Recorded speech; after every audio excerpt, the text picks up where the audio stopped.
चाहे वो पंडित धीरेन्द्र शास्त्री हो या फिर अनिरुद्धाचार्य हो, दोनों भरत तिवारी के हक में आवाज बुलंद कर रहे हैं।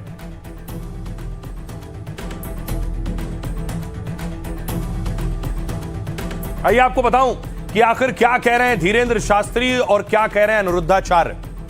भरत तिवारी एनकाउंटर पर बाबा बागेश्वर की एंट्री हो गई। धीरेन्द्र शास्त्री ने भरत तिवारी के घर बिलौटी जाने का ऐलान कर दिया। उन्होंने कहा यदि कोई व्यक्ति अपराधी भी हो तो उसे दंड कोर्ट से मिलना चाहिए, न कि सरेंडर करने के बाद उसकी जान ली जानी चाहिए। बाबा बागेश्वर ने भरत तिवारी को सनातनी बताया, हिंदू समाज के लिए काम करने वाला युवा बताया। मौत को लेकर उठ रहे सवालों का निष्पक्ष जवाब मिलना चाहिए। बाबा बागेश्वर ने भरत तिवारी से मुलाकात को याद किया, यानी बाबा बागेश्वर भरत तिवारी से मिल चुके हैं। बाबा बागेश्वर ने कहा भरत तिवारी आरा से पैदल यात्रा कर बागेश्वर धाम पहुंचे थे।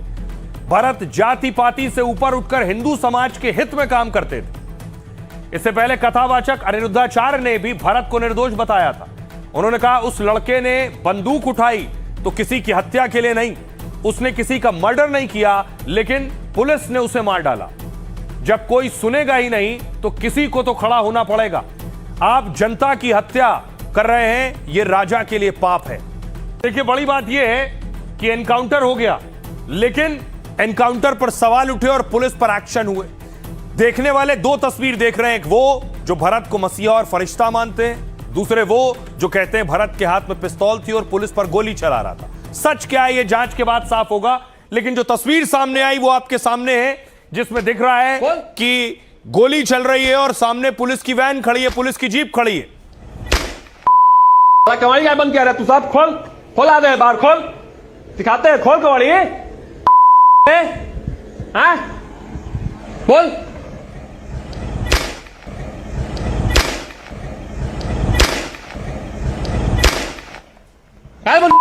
पागल। दावा है कि भरत ने ही फेसबुक लाइव किया, उस वक्त ये वीडियो बनाया और फायर कर रहे हैं, वो फायर दिख भी रहा है। हाँ? पागल है रे, पागल है रे। खोलना कवड़िया, खोल। क्या बन गया रे? तो अगर वो मानने का तैयार है तो ये हथियार अभी त्याग दिया जाएगा। हथियार इनको दे दिया गया, हथियार इनको दे दिया गया, हथियार इनको दे दिया गया ना, देख रहा है यहीं से। तो चलिए हथियार रख दिया जाता है, लीजिए,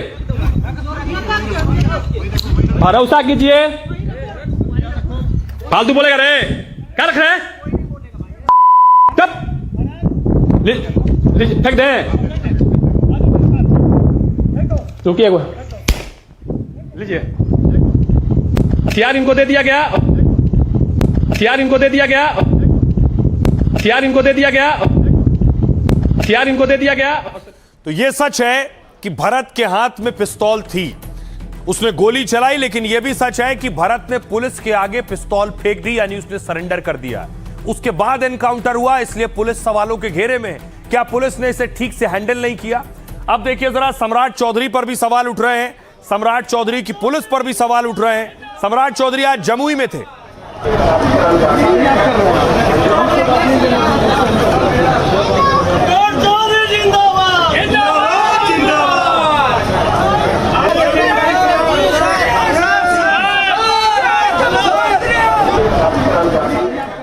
सरकार ने और सम्राट चौधरी ने एक्शन लेते हुए दो पुलिस वालों पर कार्रवाई की है। ये है दोनों पुलिस वाले, एक एसडीपीओ हैं और दूसरी तस्वीर आप देख रहे हैं एसएचओ की।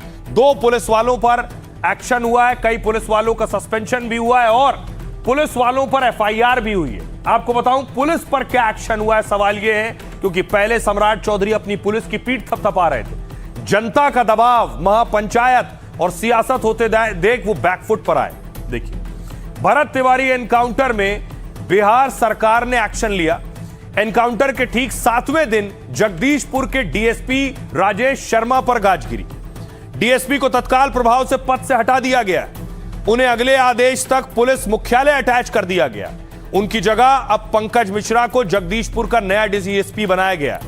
भरत की मां के आवेदन पर डीएसपी राजेश शर्मा, एसएचओ राजेश मलाकार पर एक्शन हुआ।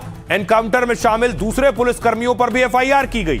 महापंचायत से पहले बिहार सरकार ने कार्रवाई की है और इस कार्रवाई को पुलिस के बैकफुट पर आने के तौर पर देखा जा रहा है। इस बीच सरकार ने न्यायिक आयोग का गठन कर दिया है। रिटायर्ड जस्टिस विनोद कुमार सिन्हा इस आयोग के अध्यक्ष होंगे। पूरे मामले की न्यायिक जांच पर सबकी नजरें टिकी हैं। मामले की सीबीआई जांच को लेकर कोर्ट में याचिका दी गई है। साथ ही ब्राह्मण समाज ने भी सीबीआई जांच की मांग की है। सुनिए जरा भरत के परिवार के लोग क्या कह रहे हैं। सम्राट चौधरी पर हमारा भरोसा नहीं है। अब तो इलेक्शन के बेरा पता चली सम्राट चौधरी के भरत तिवारी का चीज रहे हैं। अब वही बारी पता चली, अभी क्या पता चली तो दुनिया दी भाई इंसाफ न्याय। पूरा दुनिया हमारा बेटा बा, पूरा बिहार है हमारा बेटा बा।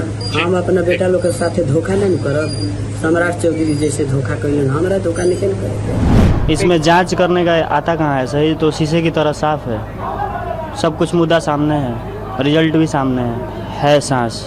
तब तक हम लड़ने के लिए तैयार हैं और जहाँ जाना पड़े वहाँ हम जाएंगे। जिसका दरवाज़ा खटखटाना पड़े हम उसका दरवाज़ा खटखटाएंगे। हम डरने वाले लोगों में से नहीं हैं, क्योंकि हम शहीद भरत तिवारी के घर से हैं और उन्हीं का ब्लड हमारे में भी है। समाज सेवा के लिए उनकी जान गई है तो जरूर आएंगे। सब भारत के लिए कुछ भी कर सकता है लोग, पब्लिक हो जो भी हो, न्याय जरूर मिलेगा, इतना विश्वास है।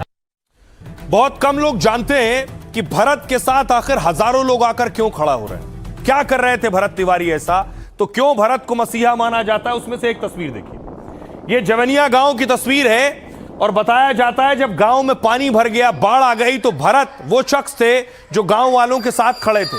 भरत वो शख्स थे जो विस्थापितों के साथ खड़े थे और इस गांव में गांव वालों के लिए बहुत कुछ भरत ने किया है और कोशिश की है करने की। इसीलिए गांव वाले भरत के साथ आकर खड़े हुए।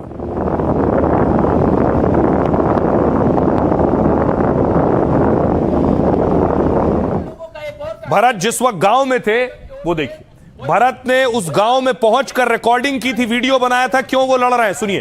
कि इन लोगों का एक और कहना है कि भोजपुर प्रशासन की ओर से कोई होगा छपरी अधिकारी जाके इन लोगों को धमकाया गया है कि आप सभी जल्द से जल्द बांध को जो उस क्षेत्र में जवनिया गांव है खाली करें, नहीं तो क्या लगा के जेसीबी लगा के उसको फंसा दिया जाएगा। कैसे फंसा दिया जाएगा? कैसे भाषा दे तो फंसा के दिखाओ, तो उसके बाद मैं क्या करता हूँ, फंसाना है जो करना है करो, लेकिन पहले यहाँ पे इन लोगों को बसा दिया जाए, उसके बाद बसाते रहो हम लोगों के आपसे। लेकिन पहले अच्छे से बसाया जाए, उसके पहले होगा बढ़िया से बसाई आखिर हो सुरक्षित रहो, हो आदमी सुरक्षित रहो।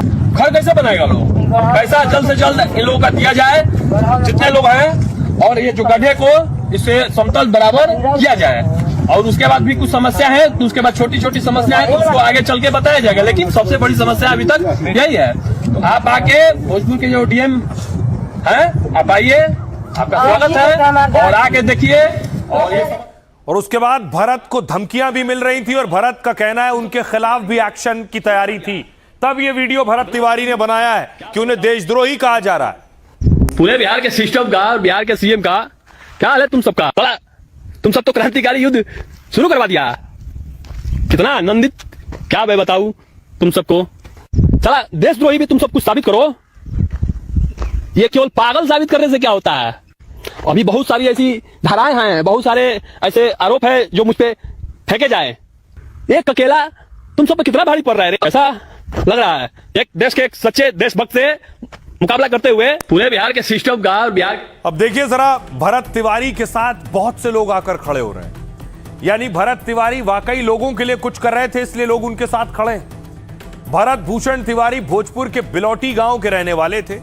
26 साल के भरत को सामाजिक कार्यकर्ता के रूप में जाना जाता है। भरत ने बीए के बाद प्रतियोगी परीक्षाओं की तैयारी की। वो भ्रष्टाचार, अशिक्षा और जनहित के मुद्दों को लेकर काफी मुखर थे। आरोप है कि सरेंडर करने के बाद उन्हें गोली मारी गई। परिचितों के मुताबिक भरत सीएम योगी की कार्यशैली से प्रभावित थे।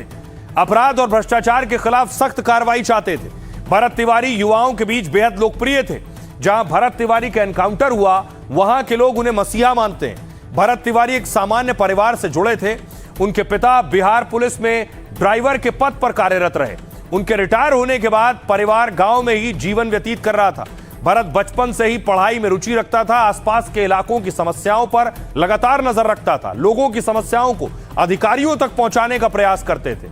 कटाव के कारण विस्थापित हुए लोगों की स्थिति को लेकर कई बार आवाज उठाई थी और इसीलिए दावा है कि शासन प्रशासन परेशान था। सुनिए जरा गांव वाले क्या कह रहे हैं। एक बच्चा है, क्रांतिकारी था, लेकिन इसको उग्रवादी साबित करने की कोशिश की जा रही है। कार्रवाई हो गया, अभी तक कोई अरेस्ट नहीं हुआ।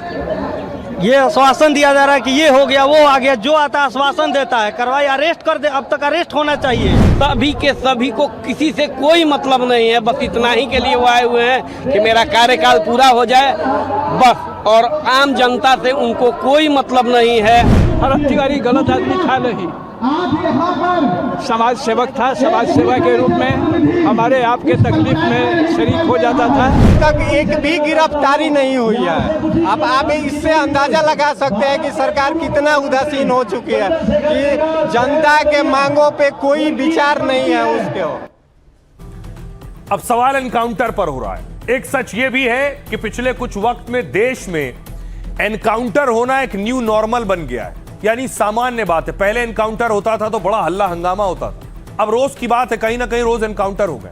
अब एनकाउंटर न्यू नॉर्मल बन गया है तो भरत तिवारी के एनकाउंटर पर बवाल हो रहा है। पुलिस को एनकाउंटर की इजाजत कब है? सवाल यह, भरत तिवारी की मौत के बाद पुलिस एनकाउंटर पर सवाल उठ रहे हैं। लोगों के सवाल है कि क्या जानबूझकर पुलिस ने एनकाउंटर किया? दरअसल पुलिस को एनकाउंटर का हक कानूनी दायरे में ही मिलता है, मतलब पुलिस अपनी आत्मरक्षा में बल प्रयोग कर सकती है। जब ये लगे कि पुलिस या किसी आम नागरिक की जान को खतरा है तो भी पुलिस को अपराधी के खिलाफ एक्शन लेने का अधिकार है। ऐसे वक्त में दोनों तरफ से गोलीबारी होती है, मौके पर सबूत मिलते हैं, कई बार बदमाशों के हमले में पुलिसकर्मी भी घायल होते हैं। स्थिति के मुताबिक ही पुलिस के बल प्रयोग को वैध माना जाता है। साथ ही हर एनकाउंटर की निष्पक्ष जांच और जवाबदेही जरूरी है। कई बार ऐसा होता है कि पुलिस मुठभेड़ का दावा करती है, लेकिन जांच में पता चलता है कि आत्मरक्षा में कार्रवाई नहीं की गई। यानी अगर कई बार व्यक्ति को पहले ही हिरासत में लेकर मार दिया या पुलिस ने बिना हथियार के आरोपी को मुठभेड़ में ढेर कर दिया तो इसे फर्जी एनकाउंटर माना जाता है और यह अपराध माना जाता है। ऐसे मामलों में पुलिस वालों पर हत्या का मुकदमा भी चल सकता है। बड़ा सवाल यह, आज एनकाउंटर पर बवाल है और बहुत से लोग, वो दौर भी है कि जब एनकाउंटर पर जश्न मनाए जाते हैं। सुनिए लोग क्या कह रहे हैं। ये जो सम्राट चौधरी है किसके बल पर है? जनता के बल पर।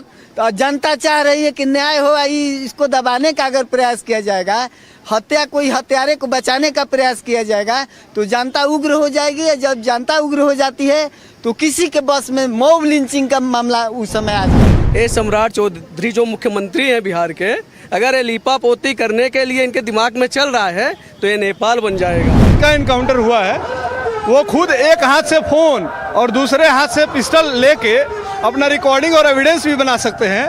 और जो इस देश का जो तंत्र है, प्रशासन है, वो इतनी संख्या में जा रही है और उसके पास कोई उपाय नहीं है। एनकाउंटर पे ज़्यादा बहस करने की बात नहीं है कि वो गलत एनकाउंटर है कि सही है, एकदम वो हत्या है। अच्छे पारदर्शी तरीके से इस कांड की जांच हो और भरत तिवारी को न्याय मिले। न्याय तभी होगा जिस लड़ाई के लिए भरत तिवारी लड़ रहे थे वो मांग को पूरी कर दी जाए, तो उससे बड़ी कोई चीज़ नहीं है।